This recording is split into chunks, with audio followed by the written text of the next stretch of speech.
So this video is taken directly from our online program, and it shows you exactly how we use stairs to train your mind and your body for the mountains without paying for a gym membership and definitely without using a Stairmaster.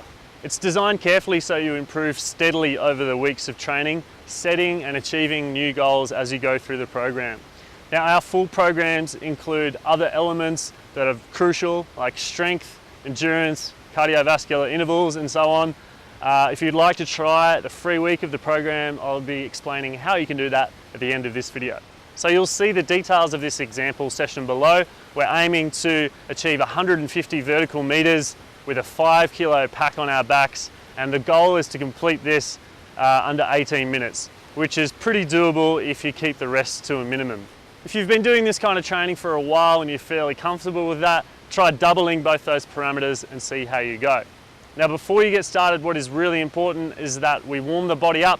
What's not included in this video is a warm-up, but it is in our programs. So make sure you do at least 5 minutes of dynamic stretches, get the blood pumping, get the heart rate up, get a little bit sweaty before you go and do this session. Okay, that's it from me, guys. Over to the program. Okay, welcome to the stairs session. We'll be utilizing this over the coming weeks to build the endurance in your legs and lower back. And also, perhaps more importantly, the mental fitness, because this session is repetitive and quite mentally challenging. The goal of this session is to achieve the vertical meter ascent target that's set out for you, either above or below this video. All you'll need is comfortable shoes, ideally the shoes that you'll be trekking in, a backpack and weight in that backpack. Now that will be laid out for you in the intensity section, either above or below this video. Obviously, you also need a set of stairs. The longer the better. The longer the stairs are, the less reps you'll have to do. So once we've found your set of stairs, we need to work out the vertical ascent in meters that you'll gain by doing one flight of stairs. Do a quick calculation by multiplying the height of each stair by the number of stairs in that flight.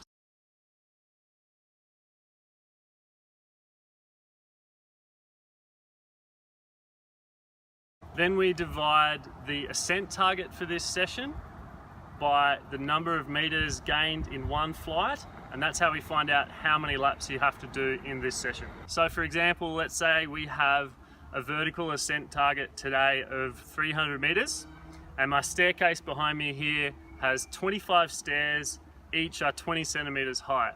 So I know that each time I do a flight of stairs, I gain 5 meters. So that means that I now have to do 60 laps of 5 meters each to gain my target of 300 meters vertical ascent. To put this into perspective, the average day of trekking in the Himalayas, you'll ascend 400 to 500 meters. So I can hear some questions coming already, like, Chase, isn't this going to be a boring session? Isn't this really going to suck? Well, the answer is yes, it really is going to suck. But if you want to become a stronger individual, both mentally and physically, you should do something every day that really sucks.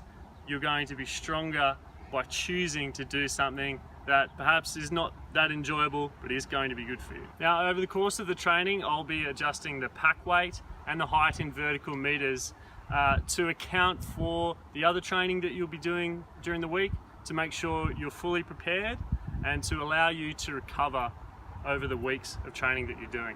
I'll be doing this either specifically for your trek or individually for you if you're doing personalized one-on-one coaching. So once you know how many laps you have to do, grab your backpack, your comfortable shoes, and then start getting these laps done. Now, you don't need to be racing up and down the stairs doing this as quickly as possible. Just get into a steady pace and tick them off nice and slowly.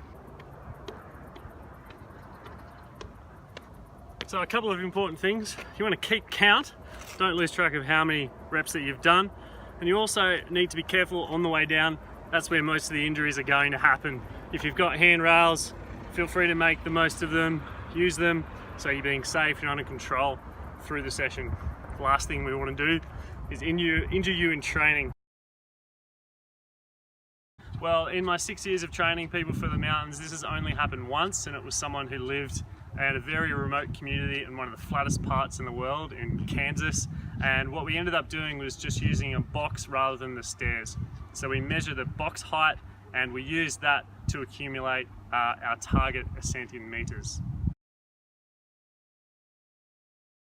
I mean, the best personally for me is to be outside, but there's plenty of other options like the internal staircases in buildings, fire escapes, multi-level car parks always have stairs as well. So there's a couple of options that you may not have thought of to find a good set of stairs. So that's it guys, simple but effective. Hunt down a set of stairs, grab your boots and a backpack and see if you can achieve that 150 metre vertical ascent target in under 18 minutes.